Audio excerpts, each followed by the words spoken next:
Amanda here. Thanks so much for joining me. So I'm here today to talk about copyright. There seems to be quite a lot of confusion. I see varying kind of notions of what you can and can't use within your journals and junk journals, on Facebook groups, etc. So I'm here to share with you what is the correct information. Now, I am a digital designer, and so I am very careful regarding copyright. So the information that I'm giving you here, you may not agree with it, but it is correct.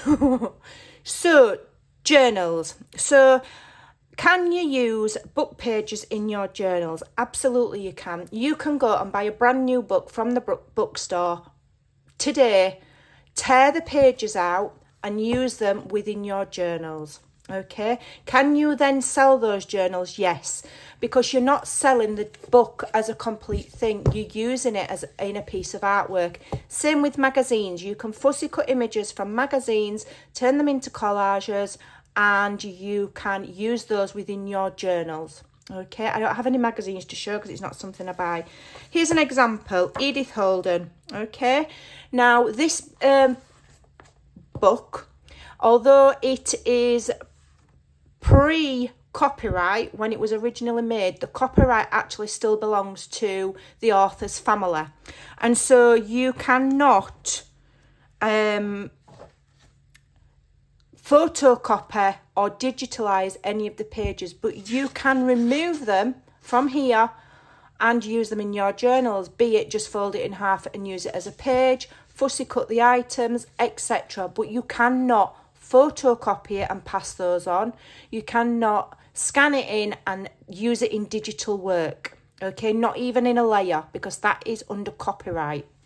Okay, any items that are not under copyright you can digitalize, such as digital papers that you see digital creators like myself using. All of these are copyright free images, or images that digital creators make from scratch.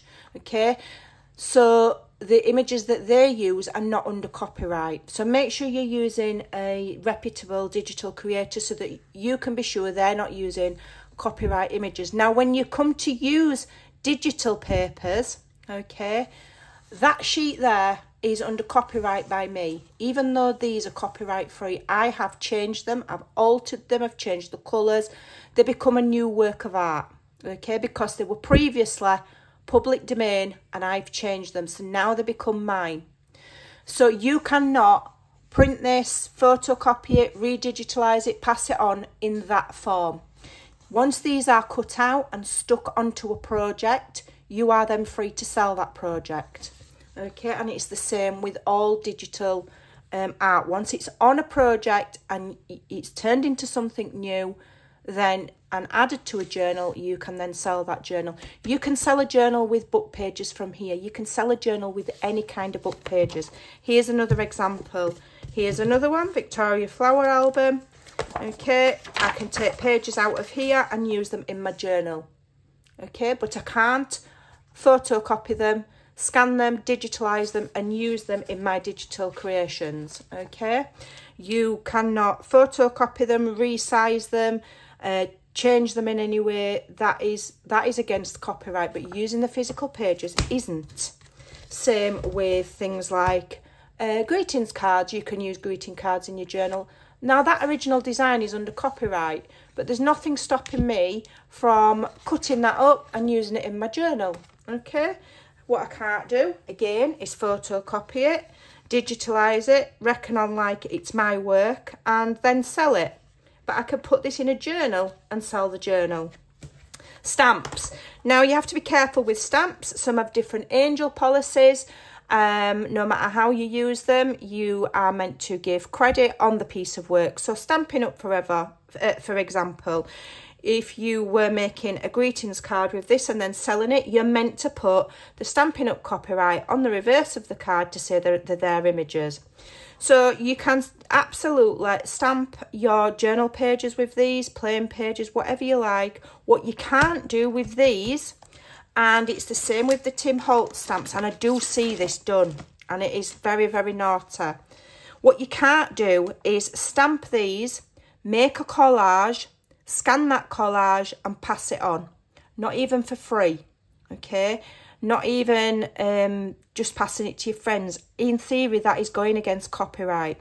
So you cannot make a collage with these and other, you know, bits of this and bits of that, and then photocopy that collage or digitalise it and pass it on, because these are under copyright, okay?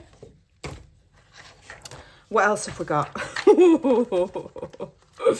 Same with stencils, okay? You can use them in your own journal and sell the journal. Same with stencils, but you can't make collages or masterboards, as some people call them. Scan them and sell them, or redigitalise them and add them to your artwork. I couldn't stamp this, scan it in and add it to one of my digital collections. That would be against copyright. But if I'm making a journal, I can stamp the pages with this and sell that journal. That's fine. Things like this, guest checks. Now, I came under fire from a very popular digital creator regarding guest checks, reckoning on that I didn't know what I was doing and I wasn't up on copyright. But blank things like this, any blank office forms are not under copyright. You can't copyright a form, okay, because different people would use them for different things. So guest checks are fine to use in your journals. These are fine to create digitally. I mean, I wouldn't just scan this in and digitalise that. I'd make my own, because and I've done it before. But you can absolutely use things like this, or office papers or ledger papers, things like that. They don't come under copyright. Fabrics. Now these are some kind of designer fabrics. This is one I bought from eBay or wherever.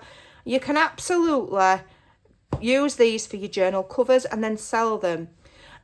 Just check if you're buying a really high designer style fabric. They might have a disclaimer where it says personal use only, okay, i.e. you can't sell it. But most of them don't have that. They just have the copyright where you cannot scan or photocopy the actual fabric, okay, and then print it out. That would make a beautiful digital page, but I cannot scan that, photocopy it and print it out. That would go against copyright. But using it on my journal cover, or tearing up bits of it and making clusters or tabs and then selling the journal is absolutely fine, okay. Scrapbooking paper. You can use your scrapbooking paper so long as you're not scanning it, claiming that it's your artwork. You can absolutely use those in your journals.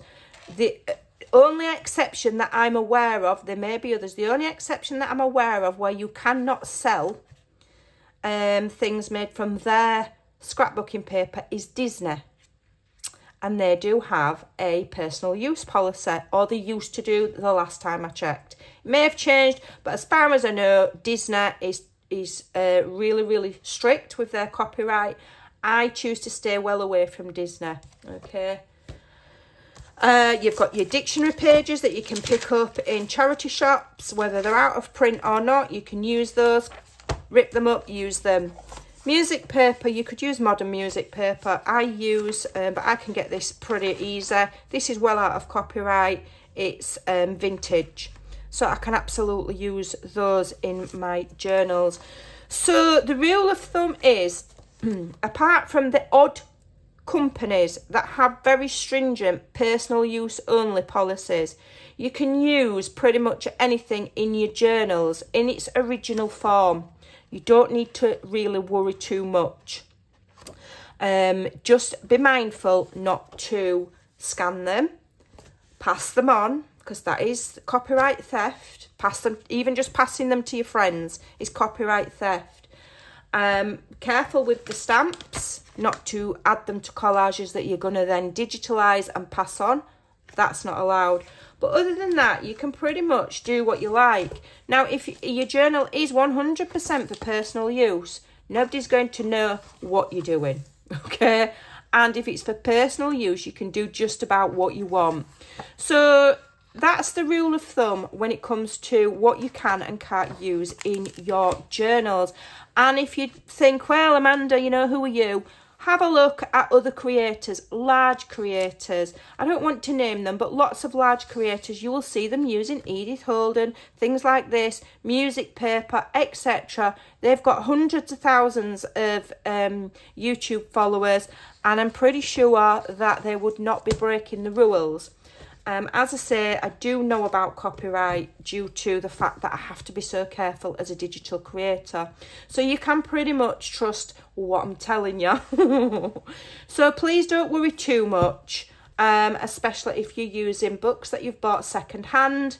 You're absolutely golden. Don't worry about it too much. Okay. Another one that I saw mentioned was wallpaper samples. Wallpaper samples or wallpaper, perfectly fine if you're going to make it into another piece of art. If you started scanning it in, photocopying it, reckoning on like you've created that image, then that goes against copyright. But using it to cover a journal, you know, you're not going to go to prison for that. It's absolutely fine. So go and enjoy creating. There's lots and lots of mediums and different kinds of things that you can use in your journals. Don't be scared to use them. Don't feel limited. Create your art and enjoy your art. And what I would say is when you're using them, add things to them, you know, use them as a base.